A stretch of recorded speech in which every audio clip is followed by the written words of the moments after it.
জাকের আলী অনেক, আহা, বিস্ফোরক, বিধ্বংসী, অপূর্ব, অসাধারণ, সাহসী সুন্দর ব্যাটিং এর যে সংজ্ঞা, তার সর্বশেষ উদাহরণ জাকের আলী অনেক। ওয়েস্ট ইন্ডিজের বিপক্ষে তৃতীয় টি-20 ম্যাচে ব্যাট হাতে তিনি তাণ্ডব চালিয়েছেন, ঘূর্ণিঝড় বইয়ে দিয়েছেন, টর্নেডো, সাইক্লোন, তুফান তুলেছেন। ক্যারিবিয়ান অঞ্চলে তো অনেকেই সাইক্লোন টাইক্লোন হয়, সমুদ্রে ঝড় ওঠে। নতুন টর্নেডোর নাম সেন্ট ভিনসেন্টের এই জাকের আলী অনেক। তিনি দেখিয়ে গেলেন জীবন আপনাকে দ্বিতীয় সুযোগ দিবেই। তিনি দেখিয়ে গেলেন হারার আগে হেরে গেলে চলবে না। তিনি দেখিয়ে গেলেন ভিলেন হতে হতে কিভাবে হিরো হওয়া যায়।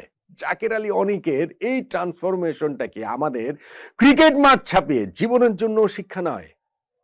দেখুন, জাকেরের ইন্টারন্যাশনাল ক্যারিয়ারের শুরুটা খুব ভালো হয়েছিল। তিনি যখন প্রথম ম্যাচটাতে ওই যে সিলেটে শ্রীলঙ্কার বিপক্ষে 34 বলে 68 রানে